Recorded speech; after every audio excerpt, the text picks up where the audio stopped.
A'udzu billahi minasyaitonir rajim. Bismillahirrahmanirrahim.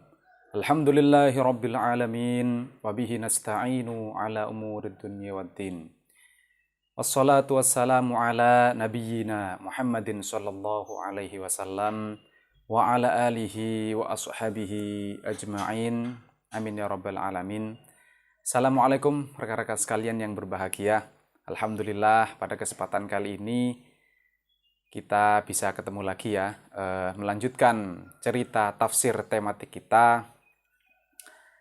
Mudah-mudahan hidup kita, ilmu, rizki, waktu, ya, keluarga, teman, sahabat, lingkungan, saudara, semuanya bermanfaat dan berkah, menyelamatkan dan membahagiakan kita fid dunya wal akhirah. Amin ya rabbal alamin. Nah, rekan-rekan sekalian, pada kesempatan kali ini saya ingin menceritakan pada antum semua bahwasanya pernah suatu ketika itu seorang kawan ya, dia berkomentar ya. Di sini saya tulis, saya cantumkan di sini. Dia menyatakan seperti ini. Tampaknya ingin mengkanter atau mencoba memancing gitu ya untuk mendapatkan penjelasan yang lebih gamblang seputar jin, seputar setan, seputar iblis, sihir-sihir milenial yang sedang kita kaji ini. Dia mengatakan seperti ini ya. Semakin lama semakin nyata bahwa jenengan tidak percaya pada hal-hal gaib. Bagaimana Anda menjelaskan mengenai Nabi Sulaiman yang berbicara dengan jin? Mengerti bahasa jin dan binatang? Apakah Anda akan melabeli Nabi Sulaiman dengan punya gangguan jiwa? Ilmu Allah itu maha luas. Di dalam Al-Quran pun dipaparkan mengenai yang gaib juga, katanya. Hanya ilmu itu belum sampai pada Anda. Tentu saja banyak ilmu tentang hal gaib yang tidak Anda ketahui. Nah, jadi rekan-rekan sekalian, yang pertama saya ingin mengomentari ya, membalas komentar ini dengan bahwasanya tidak percaya pada hal-hal gaib. Ya. Jadi begini rekan-rekan sekalian ya, sebelum saya menjawab bagaimana cara yang betul menyikapi yang benar, keimanan yang benar tentang hal-hal gaib itu ya. Sekarang coba kita buka surat 10 ayat 20 ya, surat Yunus ayat 20. Ini temannya Quran, surat yang sering kita kutip ya, surat 6 ayat 50 dan juga surat Al-A'raf 7 188. Gini rekan-rekan sekalian, saya bacakan ini. Surat Yunus ayat 20. A'udzubillahi minasyaitonirrajim. Bismillahirrahmanirrahim.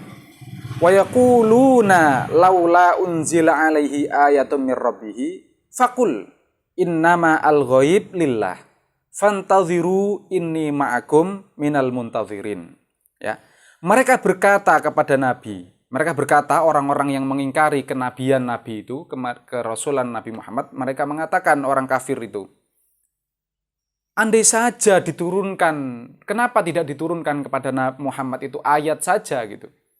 Ya, jadi sebelum ayat itu turun, mereka itu meminta, kenapa tidak langsung diturunkan saja ayat itu dari Allah? Kemudian kata Allah disuruh, fakul, katakan wahai Muhammad, innamal ghaibu lillah. Sesungguhnya perkara yang goib lillah itu hanya milik Allah. Ya. Fantaziru, maka tunggulah, kata Nabi. Inni ma'akum minal muntazirin, aku bersama kamu juga menunggu, kata Nabi. Artinya apa, rekan-rekan sekalian?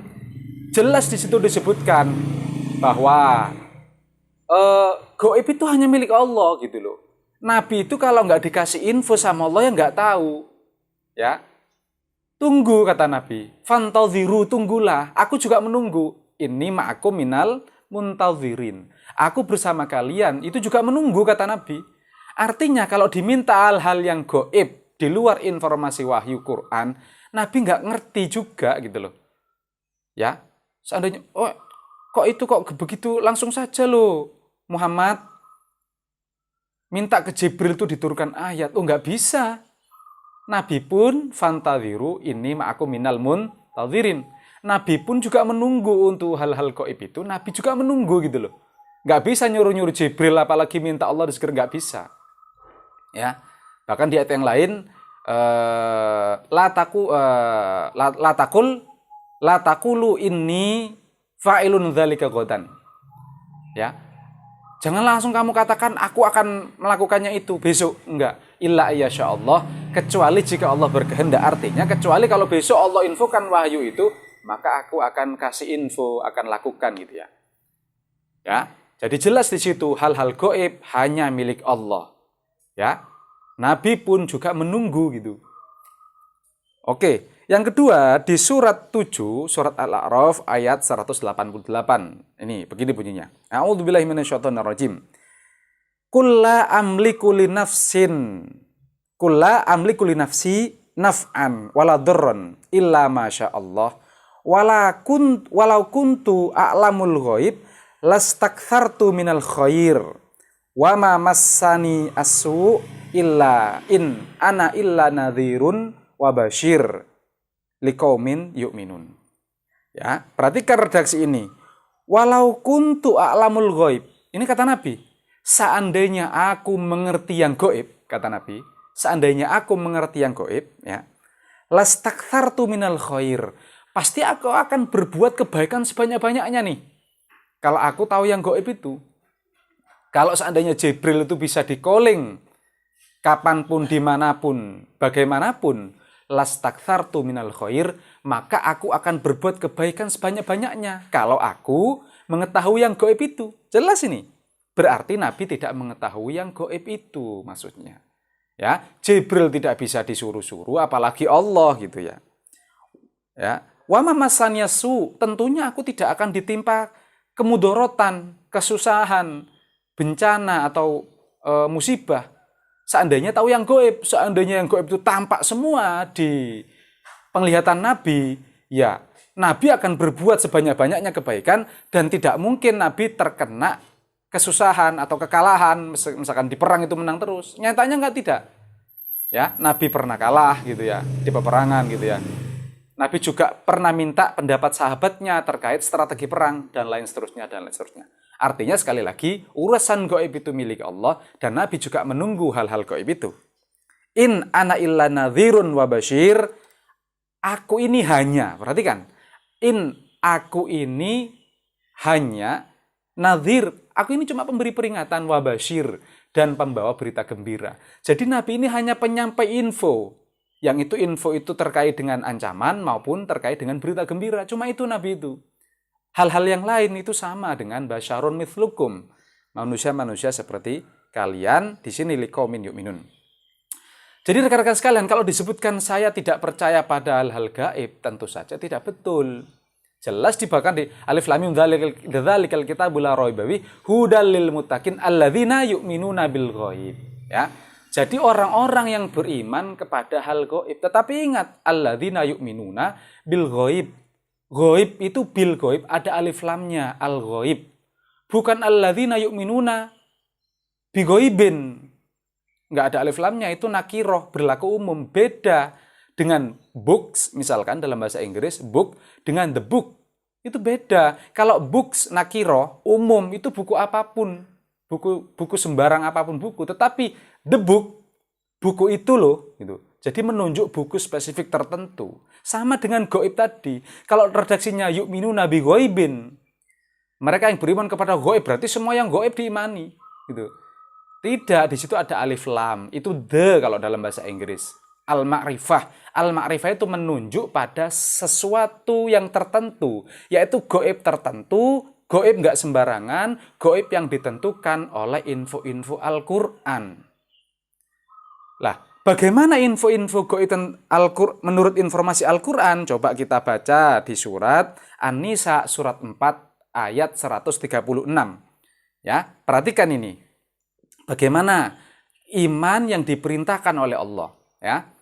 Surat 4 ayat 136, An-Nisa 136. A'udzubillahi minasyaitonirrajim. Bismillahirrahmanirrahim. Ya ayyuhalladzina amanu aminu billahi wa rasulihi wal kitabil ladzi nazzala ala rasulihi.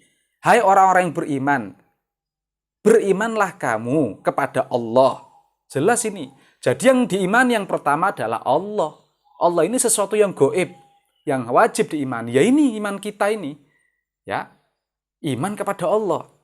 Itu yang pertama. Yang kedua, wa rasulihi, ya, dan rasulnya. Jadi kita iman kepada kerasulan Nabi Muhammad dan kerasulan 25 nabi dan rasul itu. Dan kerasulan itu bahwasanya ada seseorang yang mendapat info Tuhan. Ya. Ada yang mendapat pesan Allah secara teologis. Itu iman, itu harus beriman. Ini yang kita imani, ya. Itu yang kedua, rekan-rekan sekalian. Jadi yang pertama Allah, yang kedua adalah rasulnya. Kemudian wal kitabil ladzi nazzala ala rasulihi wal kitabil ladzi anzala min qablu. Yang ketiga adalah beriman, apa yang wajib diimani itu? Yang ketiga adalah iman kepada Al-Qur'an, yaitu kitab yang diturunkan kepada Nabi Muhammad dan juga kitab-kitab yang terdahulu.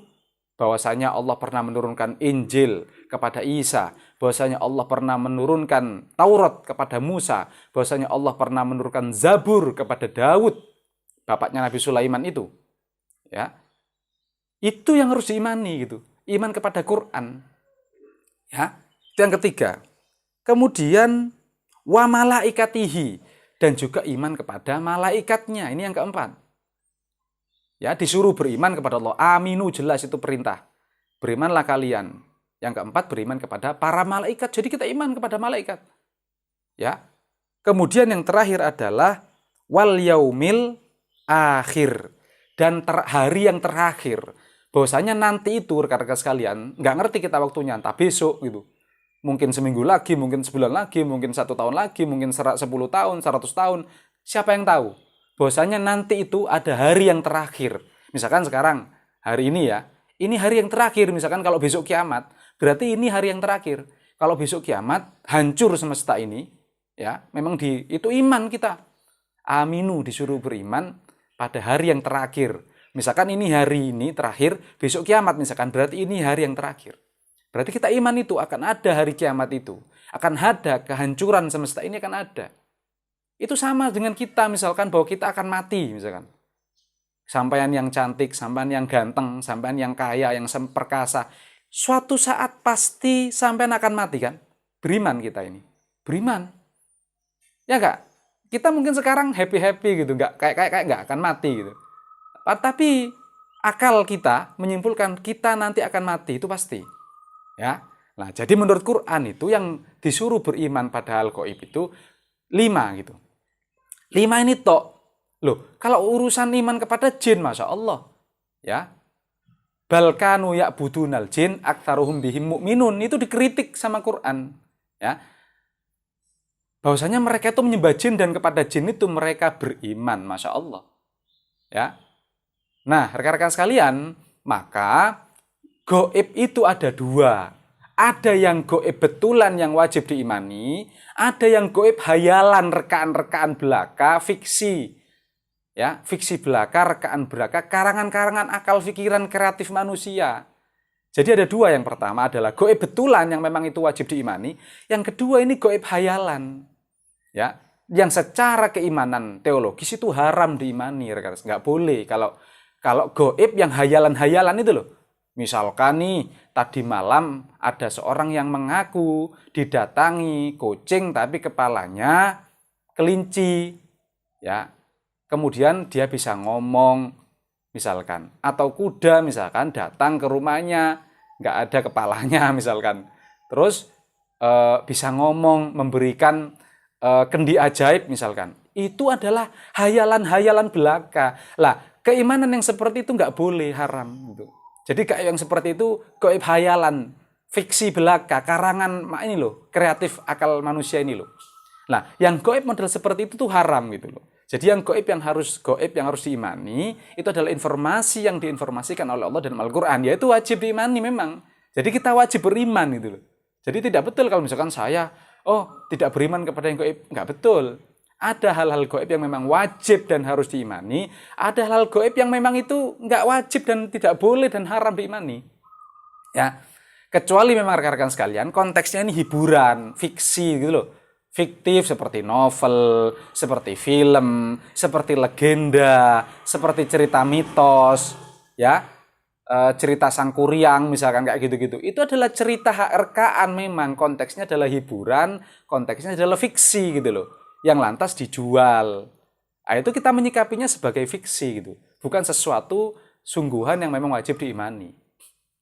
Ya, itu rekan-rekan sekalian. Nah, itu soal yang gaib ya, saya rasa sudah clear ini. Bagaimana beriman kepada yang gaib ya. Kemudian kalau kita baca lagi ya, komentar teman itu tadi, bagaimana Anda menjelaskan mengenai Nabi Sulaiman yang berbicara dengan jin? Sudah kemarin itu di surat An-Naml ayat 40, mulai dari 28 baca mulai ayat 28 sampai 40 gitu itu ya. Jelas di situ qala. Nabi Sulaiman berkata, "Ya ayyuhal mala'u, wahai para pembesar, ayyukum ya'tini bi arsyiha qabla ayyatuni muslimin, qala ifritu minal jin, ana atika bihi qabla an taquma min maqamik." Itu jelas ya ayyuhal mala', kata Nabi Sulaiman. Wahai para pembesar, yakni bangsawan itu loh, para menterinya, para panglima perangnya ketika Nabi Sulaiman rapat, itu ngomong. Jadi Nabi Sulaiman itu ngomong kepada jin, yaitu kaum bangsawan, orang di situ. Maka kalau kita ngomong jin itu nggak cukup ngomong jin langsung metafisik, enggak. Tapi kita pahami dulu kosakata jin itu apa gitu. Lah, jin itu sekali lagi bisa menunjuk kepada orang. Ya, baca di kamus-kamus Arab yang itu biasa dipakai oleh mufassirin ya. Seperti Lisanul Arab, Al-Mufradat fi Ghurib Al-Quran misalkan, dan lain-lain. Ya, jangan hanya membaca kamus yang kecil, nggak ada keterangan itu. Coba baca kamusnya mufassir, ya, kayak Lisanul Arab, Al-Mufradat fi Ghurib Al-Quran dan lain-lain. Ya, jadi itu para menterinya gitu ya. Kemudian tentang hudhud, ya, berbicara dengan binatang hudhud, burung itu ya. Lah, hudhud itu di situ adalah makna tamthiliyah. Ya, kalau kita belajar teori sastra Arab, memang ada di situ tasbih, majaz, isti'aroh, bahasa kiasan, bahasa tamthiliyah. Itu bukan makna sebenarnya burung itu enggak, tetapi dia makna kiasan, makna kinayah gitu loh. Julukan Nabi Sulaiman kepada tentaranya yang memiliki skill dan ilmu khusus, yaitu hudhud itu. Ya, kan kita sering di masyarakat itu misalkan singo edan, misalkan macan Asia, itu bukan berarti macan Asia macan betulan, atau singo edan berarti singo edan betulan. Yang dimaksud adalah padahal itu klub bola, klub voli misalkan, klub bulu tangkis, ya, itu macan Asia. Maksudnya adalah julukan gitu loh kepada seseorang itu. Itu namanya di dalam teori sastra Arab, belajar coba tasbih, majaz, isti'aroh. Memang Quran itu juga ada bahasa-bahasa tamthiliyah itu yang digunakan oleh Allah di dalam Al-Quran, ya. Maka kita juga menerapkan ilmu sastra Arab itu untuk menafsiri Al-Quran itu, menganalisis Quran itu, ya. Jadi bukan hudhud terus burung sungguhan, enggak, tetapi dia adalah makna tamthiliyah, julukan Nabi Sulaiman kepada tentaranya yang memiliki kualitas ilmu dan skill khusus itu, ya. Dan kalau misalkan ada orang berbicara betul dengan burung misalkan, itu enggak ajaib, enggak hebat, enggak gitu. Lah, burung beo itu kan ada orang juga bisa ngomong dengan burung itu. Enggak hanya Nabi Sulaiman. Kalau misalkan dia tak diartikan Nabi Sulaiman hebat bisa bicara dengan burung bahasa binatang. Enggak gitu. Ya, orang yang memelihara burung beo kemudian diajari dulu burung beo itu ngomong, burung beonya bisa ngomong dan kita juga bisa paham lantas bahasanya burung beo itu ya kan. Nah, itu hanya salingan aja rekan-rekan. Jadi kita mesti pahami dulu ya kosakata jin yang benar, kemudian memahami hal gaib yang benar, kemudian kita melibatkan ilmu-ilmu yang lain untuk menafsiri Al-Qur'an itu. Tidak cukup ya hanya 1-2 ilmu saja untuk menafsir Quran, tapi juga dibutuhkan ilmu-ilmu bantu yang lain di dalam menafsiri Al-Qur'anul Karim. Jangan hanya sepotong. Ya, diambil sepotong gitu, kemudian kita harus pahami konteks kalimatnya juga. Itu ya, saya kira kesimpulannya rekan-rekan sekalian, tidak betul bahwasanya kita itu tidak beriman kepada yang gaib, itu juga tidak betul ya. Kita beriman kepada halal gaib, tetapi gaib yang memang benar dan layak untuk diimani kegaiban itu, dan kita menyikapi gaib-gaib yang karangan itu sebagaimana pada posisinya, yaitu sebagai rekaan belaka, hiburan belaka yang memang itu nggak boleh masuk ke dalam ranah teologis yang ilmiah. Itu rekan-rekan sekalian, terima kasih atas perhatian. Wallahu a'lam bishawab. Akhiru da'wahum alhamdulillahirabbil alamin. Assalamualaikum warahmatullahi wabarakatuh.